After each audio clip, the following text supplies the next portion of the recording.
Hello students, welcome to mathematics by Shivi. I hope आप सभी बहुत अच्छे होंगे और आपकी प्रिपरेशन भी बहुत अच्छे से चल रही होगी। सो फ्रेंड्स, आप सभी जानते हैं कि सीटेट 2021 का नोटिफिकेशन आउट हो चुका है और आज डेट है 20 सितंबर 2021 और आज से आप अपने सीटेट के फॉर्म फिल करना स्टार्ट कर सकते हैं। तो आज मैं आप लोगों के लिए सीटेट के रिगार्डिंग कुछ क्वेश्चंस लेकर आई हूँ।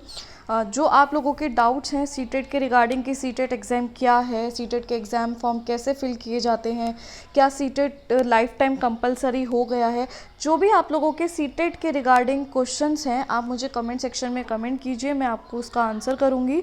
फ़िलहाल जो कुछ कमेंट्स बहुत ज़्यादा स्टूडेंट्स मुझसे जानने की कोशिश कर रहे थे उसके ऊपर मैं आप लोगों के लिए वीडियो लेके आई हूँ। So let's start our video. देखिए, सीटेट क्या है? सीटेट है सेंट्रल टीचर एलिजिबिलिटी टेस्ट। ये सेंट्रल की बॉडी के थ्रू, सेंट्रल के द्वारा कंडक्ट किया जाने वाला एक एग्ज़ाम है जो कि नेशनल लेवल एग्ज़ाम है जिसको कंडक्ट करता है सीबीएसई। ये साल के अंदर 2 बार होता है, एक बार होता है ये जून में और एक बार होता है दिसंबर में।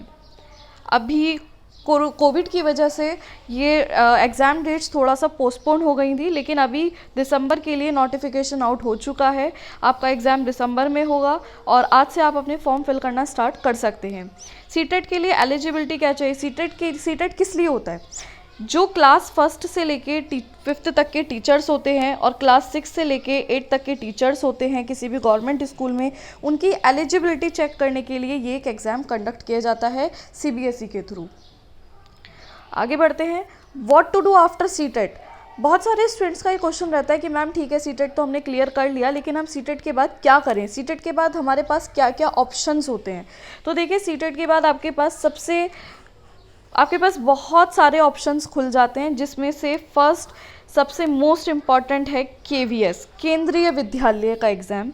केंद्रीय विद्यालय के लिए आपके ऑप्शंस खुल जाते हैं एनवीएस, डीएसएसबी, ठीक है, सुपर टेट, और कुछ आर्मी के अंदर भी इस तरीके की भर्तियां निकलती हैं जहां पर सीटेट के लिए कंपलसरी माना जाता है।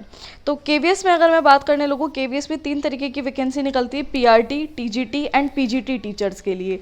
पीजीटी टीचर के लिए सीटेट कंपलसरी नहीं है। अगर आपने ग्रेजुएशन किया है प्लस आपने कोई भी एलिमेंट्री एजुकेशन लाइक आपने डीएलएड किया है या फिर बीएड किया है, आप उसके बाद डायरेक्टली पीजीटी के लिए अप्लाई कर सकते हैं, आपको सीटेट की रिक्वायरमेंट नहीं है। लेकिन अगर आप पीआरटी या टीजीटी टीचर के लिए अप्लाई कर रहे हैं तो आपके लिए सीटेट पास आउट होना कंपलसरी है, ठीक है। ऐसे ही एनवीएस में वैकेंसी निकलती है। एनवीएस में केवल देखिए टीजीटी की पोस्ट निकलती है और पीजीटी की निकलती है, यहाँ पर पीआरटी की पोस्ट नहीं निकलती है। सेम एज डीएसएसबी में तीनों पोस्ट निकलती हैं, पीआरटी, टीजीटी और पीजीटी। देखिए, मैं आपको बता चुकी हूँ पीजीटी के लिए सीटेट होना कंपलसरी नहीं है, बट पीआरटी टीचर और टीजीटी टीचर के लिए सीटेट पास आउट होना कंपलसरी है। तो जब आप सीटेट का एग्ज़ाम दे लेते हैं तो आपके पास बहुत सारे रास्ते खुल जाते हैं टीचिंग जॉब के लिए इन गवर्नमेंट सेक्टर, जैसे KVS, NVS, DSSB, super TET, army. तो आप यहाँ पर किसी भी फॉर्म को फिल कर सकते हैं for as a PRT, TGT teacher and PGT teacher के लिए भी अप्लाई कर सकते हैं, ठीक है। तो आगे बढ़ते हैं। Is BEd necessary for CTET exam? Yes, BEd necessary है सीटेट एग्ज़ाम के लिए अगर आपके ग्रेजुएशन के अंदर 50% मार्क्स है। देखिए, एटलीस्ट 50% मार्क्स आपके कंपलसरी होने चाहिए ग्रेजुएशन के अंदर। और बीएड आपका, अगर आप बीएड अपियरिंग में स्टूडेंट्स हैं, मीन्स अगर आप बीएड कर रहे हैं या डीएलएड कोर्स कर रहे हैं और आप अपियरिंग में मतलब कि आप लास्ट ईयर में हैं, चाहे आप बीएड करें चाहे आप डीएलएड करें, अगर आप कोई भी एलिमेंट्री एजुकेशन के अपियरिंग में हैं तो भी आप सीटेट का एग्ज़ाम दे सकते हैं। ये मस्ट नहीं है कि आपका बीएड या डीएलएड, कोई भी एलिमेंट्री एजुकेशन आपकी कंप्लीटेड ही होनी चाहिए। आप अगर उसके लास्ट ईयर में हैं तो भी ये एग्ज़ाम दे सकते हैं, लेकिन आपके ग्रेजुएशन में एटलीस्ट 50% मार्क्स होना कंपलसरी है। ये बिल्कुल क्लियर मैंने यहाँ पे मेंशन किया है। आगे बढ़ते हैं। What is the purpose of CTET? CTET का पर्पज़ क्या है? देखिए, सीटेट का पर्पज़ ये है, जो भी क्लास फर्स्ट से लेके 8 तक के टीचर्स अपॉइंट किए जाते हैं उनकी एलिजिबिलिटी चेक करने के लिए। ऐसा नहीं कि आपने बस ग्रेजुएशन कर लिया, किसी तरह कोई भी एलिमेंट्री एजुकेशन ले लिया और आपने जस्ट सीधा कोई भी गवर्नमेंट फॉर्म फिल करा और आपका क्वालिफाई हुआ, ऐसा नहीं। एक सीटेट भी एक तरह से एक एजुकेशन का वो पार्ट है जिसको आप क्लियर करेंगे, आप एलिजिबल हैं या नहीं हो किसी भी एग्जाम को देने के लिए, वो डिटरमाइन किया जाता है। ठीक है, तो to determine the eligibility of candidates for appointment as teacher in class 1 to 8, और ये दो तरीके से डिवाइडेड होता है। एक टीचर होते हैं क्लास 1 to 5 और सेकेंड इसका पेपर होता है 6 to 8 तक के टीचर्स के लिए। ये मैं आपको अब आगे बताऊंगी कि ये दो पार्ट में किस तरह से डिवाइड होता है। देखिए, मैं आपको यहाँ पे क्लियर बता देना चाहती हूँ, अगर आप चाहें तो इनमें से किसी एक टीचर के लिए भी अप्लाई कर सकते हैं, और अगर आप चाहें तो यहाँ पर इन दोनों पोस्ट के लिए भी अप्लाई कर सकते हैं। ये आपके ऊपर डिपेंड करता है। और एक सबसे बड़ा डाउट जो हर एक स्टूडेंट्स का रहता है, सपोज़ अगर आपने ये वाला पेपर फर्स्ट क्लियर कर दिया और पेपर फर्स्ट आप क्लियर नहीं कर पाए हैं, तो क्या आपका सीटेट क्वालिफाई नहीं हुआ है? नहीं, ऐसा बिल्कुल भी नहीं है। अगर आपने इन दोनों पेपर में से कोई भी एक पेपर को क्वालिफाई कर लिया है तो भी आपका सीटेट क्वालिफाई है, बशर्ते कंडीशन यहाँ पर ये होगी कि आपने कौन सा पेपर क्वालिफाई किया। अगर आपने पेपर फर्स्ट को क्वालिफाई किया है तो आप केवल क्लास फर्स्ट से लेके क्लास 5 तक के बच्चों को ही पढ़ा सकते हैं। अगर आपने क्लास 6 to 8 तक का पेपर क्वालिफाई किया है, यानी आपने पेपर सेकंड को क्वालिफाई किया है, तो आप केवल क्लास 6 से लेके 8 तक के स्टूडेंट्स को पढ़ा सकते हैं। आप फर्स्ट से लेके 5 तक के स्टूडेंट्स को नहीं पढ़ा सकते हैं। इसीलिए अगर आप दोनों ही पेपर को क्वालिफाई करते हैं तो इसका मतलब क्या है कि आप क्लास फर्स्ट से लेके 8 तक के स्टूडेंट्स को पढ़ाने के लिए एलिजिबल हैं। तो ये डिटरमाइन करता है आपकी एलिजिबिलिटी को कि आप कहाँ से लेके कहाँ तक के स्टूडेंट्स को पढ़ा सकते हैं, आप कहाँ तक के लिए एलिजिबल हैं। आगे बढ़ते हैं। What is the salary of CTET teacher? देखिए, मोस्ट इंपॉर्टेंट क्वेश्चन सभी के माइंड में चलता है कि ठीक है, हम सीटेट क्वालिफाई कर लेंगे, लेकिन सीटेट के बाद सैलरी क्या होती है? तो देखिए, इसकी सैलरी को हम 3 पार्ट में डिवाइड करते हैं। सबसे पहले जो प्राइमरी लेवल के टीचर होते हैं, प्राइमरी लेवल के टीचर्स की जो सैलरी होती है वो 35,000 से लेकर 37,000 के बीच में होती है। ये ग्रेड पे है। इसके बाद जो अलाउंसेस होते हैं वो सब आगे आपकी सैलरी के अंदर, आपके ग्रेड पे के अंदर जुड़ जाते हैं और आपकी सैलरी और ज़्यादा बन जाती है। लेकिन मैं यहाँ पर ग्रेड पे की बात कर रही हूँ। तो ग्रेड पे कितना होता है? बेसिक ग्रेड पे 35,000 से लेके, बेसिक पे जो होता है आपका 35,000 से लेके 37,000 के बीच में होता है। ठीक है, अगर बात करें प्राइमरी लेवल सैलरी कितनी होती है, अपर प्राइमरी लेवल सैलरी कितनी होती है? अपर प्राइमरी लेवल की सैलरी होती है 43,000 से लेके 46,000 के बीच में। अगर आपने पीजीटी क्वालिफाई किया है, सपोज़ अगर आप पीजीटी टीचर हैं, अगर आपने सीटेट क्वालिफाई किया है और आप पीजीटी टीचर हैं, मैंने आपको पहले भी बताया था कि पीजीटी अप्लाई करने के लिए सीटेट क्वालिफाई होना मस्ट नहीं है, लेकिन आपने सीटेट भी क्वालिफाई कर लिया है और आप पीजीटी टीचर भी बन गए हैं। ठीक है, तो आपके पास एक ये एडवांटेज है ना कि आपने सीटेट भी क्वालिफाई कर लिया और आप एक पीजीटी टीचर हैं, तो आपकी जो पे होगी वो होगी 48,000 से लेके 50,000 के बीच में। तो जो भी पीजीटी स्टूडेंट्स हैं, अगर वो ये समझते हैं कि हम तो पीजीटी क्वालिफाइड हैं और हम लोगों को सीटेट क्वालिफाई करने की रिक्वायरमेंट नहीं है, तो ऐसा नहीं है। अगर आप अच्छा पे लेना चाहते हैं तो आप सीटेट भी क्वालिफाई कर सकते हैं। उसका इम्पैक्ट आपकी सैलरी पे पड़ेगा, क्योंकि आपकी सैलरी फिर 48,000 से लेके 50,000 के बीच में आ जाती है। तो इस तरह से सैलरी यहाँ पर 3 पार्ट्स के अंदर डिवाइड हो जाती है। ठीक है, आगे बढ़ते। इस CTET 2021 valid for life time? Yes, अभी तक सीटेट लाइफ टाइम के लिए नहीं था, लेकिन 2021 नोटिफिकेशन के अनुसार सीटेट की जो वैलिडिटी है वो लाइफ टाइम हो गई है। लेकिन स्टूडेंट्स, मैं आप लोगों से यही कहना चाहूँगी कि आप लोगों का टारगेट यही होना चाहिए कि आप सीटेट 2021 को फर्स्ट अटैम्प्ट में ही क्वालिफाई कर लें। इसका एग्ज़ाम इतना भी ज़्यादा टफ नहीं होता कि आपको लाइफ टाइम इसका एग्ज़ाम लेने की रिक्वायरमेंट हो। आप कोशिश ये करें, मेहनत करें, ताकि आप फर्स्ट टाइम में ही सीटेट का एग्ज़ाम क्वालिफाई कर सकें।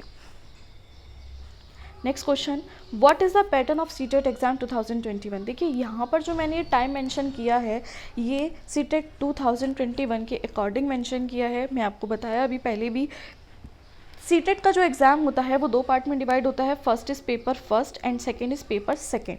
जो पेपर फर्स्ट है उसका जो टाइमिंग होगा 9:30 से 12 नून तक होगा, दोपहर के 12 बजे तक। और पेपर सेकंड का जो टाइम होगा दोपहर 2 बजे से लेके 4:30 बजे तक होगा, यानी 2.5 घंटे के ये आपके 2 पेपर होने वाले हैं। अब ये पेपर 1 और पेपर सेकंड क्या होंगे, किस तरह से होंगे, वो डिस्कस कर लेते हैं। देखिए पेपर 1 होगा प्राइमरी स्टेज टीचर के लिए, जो कि क्लास फर्स्ट से लेके 5th तक के टीचर बनना चाहते हैं।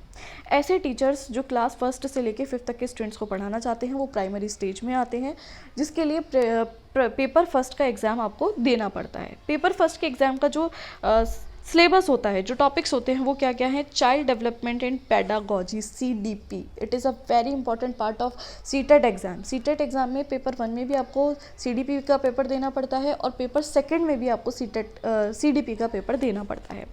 फिर आपके पास चॉइस आ जाती है लैंग्वेज में, language first and language second. ये आप अपनी कोई भी चॉइस के अनुसार लैंग्वेज चूज़ कर सकते हैं। आप चाहें हिंदी इंग्लिश कर सकते हैं, संस्कृत कर सकते हैं, या जो भी आपकी मदर टंग लैंग्वेज है, कोई भी 2 लैंग्वेजेस आप यहाँ पे चूज़ कर सकते हैं। ये कंपलसरी होता है लेकिन चॉइस आपकी होती है, ठीक है। इसके अलावा ये लैंग्वेजेस कौन कौन सी हैं ये मैं आपको अपनी वीडियो में आगे बता दूंगी। 20 लैंग्वेजेस की हमारे पास चॉइस होती है, वो 20 लैंग्वेजेस वीडियो में आगे मैंने मेंशन की हैं। इसके अलावा मैथमेटिक्स यहाँ पर एक सब्जेक्ट होता है आपके लिए, एक होता है एनवायरमेंटल स्टडीज़। देखिए यहाँ पर जो इसका लेवल है ना, लैंग्वेजेस के सब्जेक्ट्स का, मैथमेटिक्स का और एनवायरमेंटल स्टडीज़ का, ये बहुत ज़्यादा हायर लेवल नहीं होता है। इसका जो लेवल है वो बेसिकली अगर आपने 8th तक की इसको अच्छे से पढ़ा है तो आप बहुत इजीली इस एग्ज़ाम को क्रैक कर सकते हैं। यहाँ पर टोटल आपके पास में हर एक सब्जेक्ट से 30 क्वेश्चन होते हैं, जो कि 1 मार्क्स के होते हैं, 30 मार्क्स के। लेकिन ये डिवाइडेड होते हैं किस तरह से, सपोज़ यहाँ पर अगर मैं मैथ्स की बात करने लगूँ तो मैथ्स में 15 क्वेश्चन आएंगे आपके कॉन्सेप्ट बेस्ड और 15 क्वेश्चन आएंगे आपके पेडागोजी बेस्ड। इसी तरह से एनवायरमेंटल स्टडीज़ में 15 क्वेश्चन आएंगे आपके कॉन्सेप्ट बेस्ड और 15 क्वेश्चन आपके होंगे पेडागोजी बेस्ड। तो इसी तरीके से यहाँ पर ये पूरा डिवीज़न हो जाता है 15-15 के अंदर, ठीक है। देखिए CDP तो अपने आप में एक पेडागोजी है, तो ये पूरा का पूरा क्राइटेरिया रखता है 30 मार्क्स का, लेकिन बाकी लैंग्वेजेस भी आपके 15 कॉन्सेप्ट बेस्ड हो जाते हैं और 15 आपके पेडागोजी बेस्ड हो जाते हैं। तो ऐसा नहीं है कि सिर्फ और सिर्फ आपको कॉन्सेप्ट बेस्ड क्वेश्चंस को पढ़ने की ज़रूरत है, आपको पेडागोजी पढ़ने की भी ज़रूरत है हर एक सब्जेक्ट की। बाकी अगर आप लोग चाहते हैं कि मैं आपको सिलेबस पूरा अच्छे से डिफ़ाइन करूं तो मैं एक पर्टिकुलर वीडियो सिलेबस के ऊपर भी बना दूंगी, ताकि आपको प्राइमरी स्टेज और अपर प्राइमरी स्टेज का जो पूरा सिलेबस है वो अच्छे से क्लियर हो जाए। तो ये था इसका पेपर फर्स्ट का पैटर्न। आगे बढ़ते हैं। देखिए यहाँ पे टोटल जो क्वेश्चंस होंगे वो आपके 150 MCQs आएंगे और 1 नंबर का एक क्वेश्चन होता है, तो टोटल हो गया 150 मार्क्स का क्वेश्चन। ध्यान रखिएगा यहाँ पे CDP लैंग्वेज 2 आपके कंपलसरी हैं और मैथमेटिक्स और एनवायरमेंटल स्टडीज़ है। सेम एज अगर हम बात करने लगे पेपर सेकंड, जो कि एलिमेंट्री स्टेज होती है, जो कि अपर प्राइमरी स्टेज भी बोली जाती है, फॉर क्लास 6 से लेके 8 तक के टीचर्स के लिए, तो उसमें भी CDP कंपलसरी है। यहाँ पर लैंग्वेज फर्स्ट और सेकंड कंपलसरी हैं, ये भी आपकी चॉइस के अकॉर्डिंग होंगे। देखिए जो भी टीचर मैथ्स या साइंस के टीचर बनना चाहते हैं वो अप्लाई करेंगे मैथमेटिक्स एंड साइंस के लिए, ये चीज़ यहाँ पे ध्यान रखिएगा। ये केवल कंडीशन किसके लिए है, ऐसे टीचर जो केवल मैथ्स और साइंस के टीचर बनना चाहते हैं, केवल वो इस एग्ज़ाम को देंगे, मैथमेटिक्स एंड साइंस चूज़ करेंगे। और जो भी टीचर सोशल स्टडीज़ या सोशल साइंस के टीचर बनना चाहते हैं वो पेपर देंगे सोशल स्टडीज़ और सोशल साइंस का, उनको मैथमेटिक्स और साइंस का पेपर देने की ज़रूरत नहीं है, ठीक है। ये चीज़ ध्यान रखिएगा यहाँ पे, तभी ये बैठेगा आपका टोटल 150 क्वेश्चंस और 150 मार्क्स का, ठीक है। फिर से ध्यान से सुन लीजिए मेरी बात। यहाँ पर जो आपके टॉपिक्स होंगे CDP होगा, लैंग्वेज फर्स्ट और सेकंड होगा। ये जो 2 चीज़ें मैंने यहाँ पर मेंशन करी हैं, जो टीचर मैथ्स और साइंस के बनना चाहते हैं वो मैथ्स एंड साइंस वाला सब्जेक्ट चूज़ करेंगे। जो टीचर बनना चाहते हैं सोशल स्टडीज़ और सोशल साइंस के, वो सोशल स्टडी और सोशल साइंस को चूज़ करेंगे। अब यहाँ पर भी 30 क्वेश्चंस आपके CDP के आएंगे, लैंग्वेज के आपके 30 होंगे, जो कि डिवाइड हो जाएंगे आपके किस में, 15-15 में, 15 कॉन्सेप्ट बेस्ड और 15 पेडागोजी बेस्ड। सेम एज यहाँ पर भी 15-15 में डिवीज़न हो जाएगा। इसके बाद हम बात कर लेते हैं सोशल स्टडीज़ और सोशल साइंस की। तो देखिए यहाँ पे डिवीज़न कैसे होगा, यहाँ पर डिवीज़न हो जाएगा 40 और 20 में। यहाँ पे 20 क्वेश्चंस आपके होंगे पेडागोजी बेस्ड और आपके कंटेंट बेस्ड जो क्वेश्चंस होंगे, कॉन्सेप्ट बेस्ड जो क्वेश्चंस होंगे वो होंगे 40 मैथमेटिक्स और साइंस में।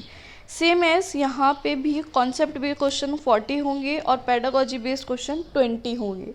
तो इस तरह से टोटल क्वेश्चंस 150 आएंगे और 150 मार्क्स का ही आपका ये पेपर बन जाता है। अगर आपको इसका भी सिलेबस चाहिए डीप में कि CDP, language, maths, science, social studies का क्या सिलेबस होगा, तो मैं उस पर भी पर्टिकुलर वीडियो बना दूँगी, आप मुझे कमेंट कर दीजिएगा। आगे बढ़ते हैं। सबसे इम्पॉर्टेंट क्वेश्चन जो हर एक स्टूडेंट्स के माइंड में रहता है कि मैम ये जो लैंग्वेजेस हैं, ये 2 लैंग्वेजेस तो यहाँ पर मेंशन है, लेकिन हम कौन सी लैंग्वेज यहाँ पर चूज़ करें। ठीक है, तो वो लैंग्वेजेस क्या हैं, देखिए यहाँ पर आपको पूरी 20 लैंग्वेजेस मेंशन की गई हैं। ये उनके कोड भी मैंने इसके सामने लिख दिए हैं। आप कोड को ध्यान में रखिए, जब आप फॉर्म को फिल करेंगे आपको वहाँ पे लैंग्वेज मेंशन करनी होगी, तो आप अपने कोड के अकॉर्डिंग वहाँ पे लैंग्वेजेस मेंशन कर दीजिए। ठीक है, तो जो भी आपकी मदर टंग लैंग्वेज है आप वो भी चूज़ कर सकते हैं। दूसरी लैंग्वेज जो भी इसमें भी आप कंफर्टेबल हैं, जो भी आपको आती है आप वो चूज़ कर सकते हैं। इंग्लिश, हिंदी, आसमीज़, बंगाली, गारो, गुजराती, कन्नड़, खासी, मलयालम, मणिपुरी, मराठी, मीज़ो, नेपाली, उड़िया, पंजाबी, संस्कृत, तमिल, तेलुगु, तिब्बतन, उर्दू। आपके पास 20 लैंग्वेजेस हैं। ठीक है, तो ये कुछ इंपॉर्टेंट क्वेश्चंस जो हर एक स्टूडेंट्स के माइंड में उठते हैं। एक लास्ट क्वेश्चन मेरी साइड से, और what will be the cut off of CTET 2021। देखिए मैंने थोड़ा सा एनालिसिस किया है पिछले अराउंड 7 से 8 साल के कट ऑफ्स को, तो अंदाज़ा ये निकलता है कि जो जनरल कैटेगरी है उसके लिए अगर रिज़ल्ट जाएगा तो वो अराउंड 60% पे जाएगा, और रिजर्व कैटेगरी के लिए जाएगा 55% पे। क्योंकि जनरल कैटेगरी में पिछले 2015 से लेके 2019 तक का जो रिज़ल्ट है उसमें जनरल कैटेगरी के जो मार्क्स हैं कम से कम 90 होने चाहिए। OBC के 85, SC और ST के लिए 80 मार्क्स कम से कम होने चाहिए आपके, तभी आप इस एग्ज़ाम को क्वालिफाई कर पाएंगे। सो स्टूडेंट्स, पेपर बहुत ज़्यादा टफ भी नहीं है तो बहुत ज़्यादा ईजी भी नहीं है, बस आपको मेहनत करने की ज़रूरत है। ये थे मेरी साइड से कुछ इंपॉर्टेंट क्वेश्चंस जो हर एक स्टूडेंट्स के माइंड में उठ रहे हैं काफ़ी लंबे समय से सीटेट के रिगार्डिंग। सीटेट के फॉर्म्स वेबसाइट पर आ चुके हैं, कैसे फॉर्म फिल करना है, क्या सिलेबस होगा, क्या क्या बुक्स हमें यूज़ करनी है, क्या क्या हमारी स्ट्रेटेजी होगी, मैं 1 बाय 1 आपके सारे डाउट्स एक वीडियोज़ में क्लियर करूँगी। इसके अलावा आपके जो भी डाउट्स हैं रिगार्डिंग सीटेट आप मुझे कमेंट कीजिए, मैं आपको डेफिनेटली उनके आंसर करूँगी। सो ये वीडियो आज यहीं ख़त्म करते हैं। आई होप आपको आप लोगों के सारे डाउट्स क्लियर हो गए होंगे। तो चलिए मिलते हैं हमारी नेक्स्ट वीडियो में। Thanks for watching.